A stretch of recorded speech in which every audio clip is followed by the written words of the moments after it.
स्तर पर पहुंच गई है कि उन्होंने मेरा और कुछ भाजपा नेताओं का फेक वीडियो बनाकर सबके बीच में सार्वजनिक किया।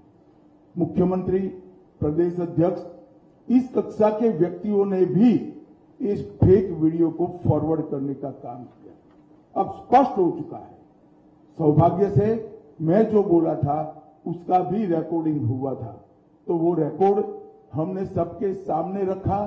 दूध का दूध, पानी का पानी हो गया और आज कांग्रेस पार्टी के प्रमुख नेता क्रिमिनल ऑफेंस को फेस कर रहे हैं। ये जो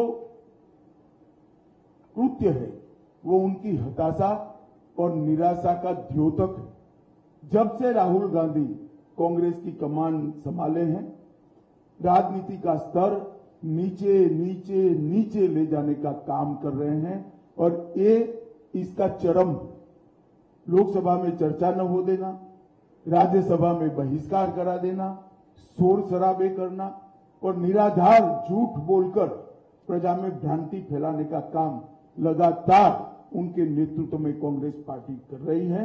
और मैं मानता हूं कि अब फेक वीडियो सर्कुलेट कर फर्जी टाइप का जन समर्थन प्राप्त करने का ये प्रयास ये बहुत निंदनीय है और भारतीय राजनीति में किसी प्रमुख दल के द्वारा कभी ऐसा नहीं किया गया।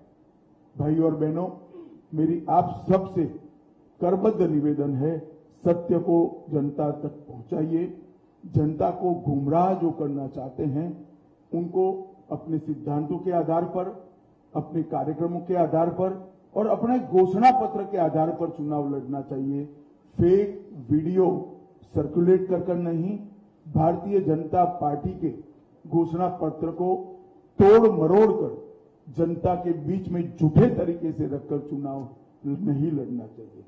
1 मिनट के लिए ये वीडियो, दोनों ओरिजिनल वीडियो और फेक वीडियो मैं आप सबके सामने रखना चाहूंगा। उसके बाद में आपसे सवाल जवाब लेंगे। धन्यवाद। आवाज आवाज भाई। तो एक संवैधानिक मुस्लिम रिजर्वेशन को हम समाप्त कर देंगे। भाई फिर से करना पड़ेगा, आवाज नहीं है।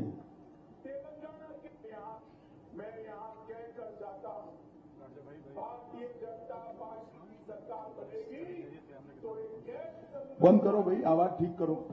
पहले सवाल जवाब कर लेते हैं, बाद में वीडियो दिखाते हैं। वैसे आप सबने देखा हुआ ही है।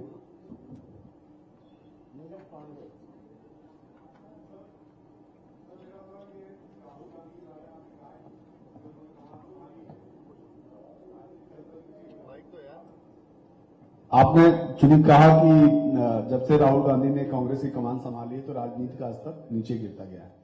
उनकी जो सीट थी राहुल गांधी की अमेठी, जहां से वो चुनाव लड़ते थे, और उनकी मां जहां से रायबरेली से चुनाव लड़ती थी, दोनों जगह से अभी तक उन्होंने कैंडिडेट भी नहीं दिए और अब ये कहा जा रहा है, सूचना आ रही है कि दोनों लोग अब चुनाव भी नहीं लड़ेंगे दोनों सीट में, ना राहुल लड़ेंगे ना प्रियंका। इसे आप किस रूप में देखते हैं? देखिए, मुझे मालूम नहीं है मीडिया आज सुबह से दिखा रहा है वो सच है या नहीं है, लड़ेंगे या नहीं लड़ेंगे वो भी मुझे मालूम नहीं है। मगर मेरा मानना है कि इतना कंफ्यूजन रखना ही उनको आत्मविश्वास नहीं है वो दिखाता है। उत्तर प्रदेश में जिस प्रकार की आज स्थिति बनी है, वो अपनी परंपरागत सीटें छोड़कर भागे हैं। मैं नहीं मानता वो लड़ने की हिम्मत कर पाएंगे। मैं यहाँ अभी रहने दो। समझाता हूँ, भारतीय जनता पार्टी की सरकार अभी बंद करो भाई। तो एक गैर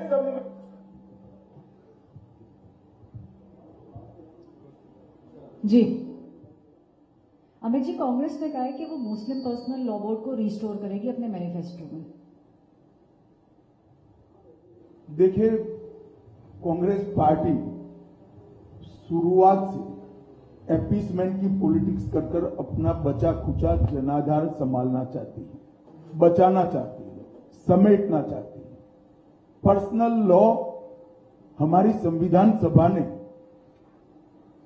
देश के विधानमंडलों और देश की संसद को आदेश किया था कि जब भी अनुकूलता खड़ी हो, इस देश में यूसीसी यूनिफॉर्म सिविल कोड लाया जाए। संविधान सभा में ज्यादातर सदस्य कांग्रेस के ही थे, वहीं यह निर्णय हुआ था, क्योंकि किसी भी पंथ निरपेक्ष देश के लिए धर्म के आधार पर कानून ठीक नहीं है। फिर भी आज ये जानते हुए भी संविधान के स्पिरिट से बिल्कुल उल्टा कांग्रेस ने अपने घोषणा पत्र में पर्सनल लॉ को लाने की बात करी है। भारतीय जनता पार्टी इसकी निंदा करती है। हमने हमारे घोषणा पत्र में कहा है कि हम ये प्रयास करेंगे कि पूरे देश भर में यूसीसी लागू किया जाए और हर धर्म के नागरिकों के लिए इस देश में एक ही कानून हो।